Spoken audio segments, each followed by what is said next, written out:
ভিডিওটিতে ক্লিক করার জন্য আপনাদেরকে জানাই অসংখ্য ধন্যবাদ। আপনারা দেখছেন আপনাদের প্রিয় YouTube channel West Bengal DA salary. West বেঙ্গলের ডিএর আপডেট এবং বেতন বৃদ্ধির আপডেট প্রতিদিনের জন্য পাবেন, তাই অবশ্যই চ্যানেলের সাথে থাকুন। চ্যানেলটিকে সাবস্ক্রাইব করে পাশে থাকা বেল আইকনটিতে প্রেস করে রাখুন প্রতিদিন সরকারি কর্মচারীদের লেটেস্ট আপডেট পাওয়ার জন্য। আজকের আপডেটটি খুবই গুরুত্বপূর্ণ, ভিডিওটি সম্পূর্ণ দেখবেন। চ্যানেলে যারা এই ভিডিওটি প্রথম দেখছেন অবশ্যই চ্যানেলটিকে সাবস্ক্রাইব করে রাখুন পরবর্তী নতুন আপডেটটি পাওয়ার জন্য। এখানে বলা হয়েছে আচমকা খোলা হলো ডিএ মঞ্চ। তো ফ্রেন্ডস, ডিএ মঞ্চ আচমকা খুলে দিল কেন, কিসের জন্য, চলুন দেখে নিয়ে যাক। খোলা আকাশেই চলবে আন্দোলন, চক্রান্তের অভিযোগ সরকারি কর্মচারীদের। তো চক্রান্ত করা হয়েছে, সংগ্রামী যৌথ মঞ্চের সদস্যরা বলছে। কি বলা হয়েছে চলুন এক নজরে দেখে নেওয়া যাক। এখানে বলা হয়েছে, দেখতেই পাচ্ছেন, বকেয়া মহার্ঘ ভাতার দাবিতে 378 দিন ধরে কিন্তু শহীদ মিনারে চলছে আন্দোলন। রাজ্য সরকারি কর্মচারীদের সংগ্রামী যৌথ মঞ্চের আওতাতে এই কর্মসূচি, পাশাপাশি 16 দিন ধরে কিন্তু অনশন মঞ্চ চালাচ্ছেন আন্দোলনকারীরা। আর এসবের মাঝেই কিন্তু রবিবার আচমকা খুলে নেওয়া হলো ডিএ দাবিতে ধর্ণা মঞ্চ, এবং রবিবার সকাল থেকে মঞ্চ খোলা শুরু করে ডেকোরেসের কর্মীরা চক্রান্ত করে অনশন এবং ধর্ণা মঞ্চ খুলে দেওয়া হয়েছে বলে অভিযোগ সংগ্রামী যৌথ মঞ্চের আন্দোলনকারীদের। যদিও তাতে আন্দোলনে কোনো প্রভাব পড়বে না জানিয়ে দিয়েছেন তারা, হুঁশিয়ারি দিয়েছেন মঞ্চ খুলে দিলেও খোলা আকাশের নিচেই চলবে আমাদের এই আন্দোলন।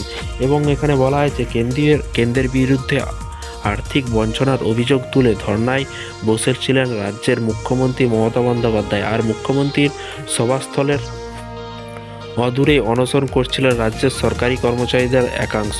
রবিবার সেনার তরফে এই অস্থায়ী ছাউনি খুলে নেওয়ার জন্য নির্দেশ দেওয়া হয়।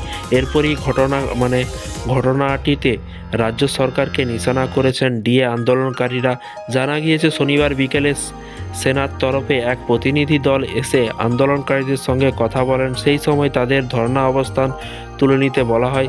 সেনার পক্ষ থেকে তাদের একটি নোটিশও ধরিয়ে দেওয়া হয়। সংশ্লিষ্ট সংগঠনের আহ্বায়ক ভাস্কর ঘোষ জানিয়েছেন, মুখ্যমন্ত্রী মমতা বন্দ্যোপাধ্যায় আমাদের মঞ্চের অদূরে অবস্থান করছিলেন, সেখানে তাকে আমাদের নিয়ে অস্বস্তিতে পড়তে হচ্ছিল, সেই কারণে অবস্থান উঠে যাওয়ার জন্য পদক্ষেপ করা হয়। এভাবেই আন্দোলন বন্ধ করা যাবে না, আন্দোলন চলবে, তবে আইনি পদক্ষেপ করা নিয়ে এখনও চূড়ান্ত সিদ্ধান্ত নেওয়া হয়নি বলে মন্তব্য করেন তিনি। এবং প্রসঙ্গত, বড়দিনের আগেই কিন্তু রাজ্য সরকারি কর্মচারীদের 4% ডিএ ঘোষণা করেছিলেন রাজ্যের মুখ্যমন্ত্রী মমতা বন্দ্যোপাধ্যায়, কিন্তু তাতেও খুব প্রশমিত হয়নি সরকারি কর্মচারীদের।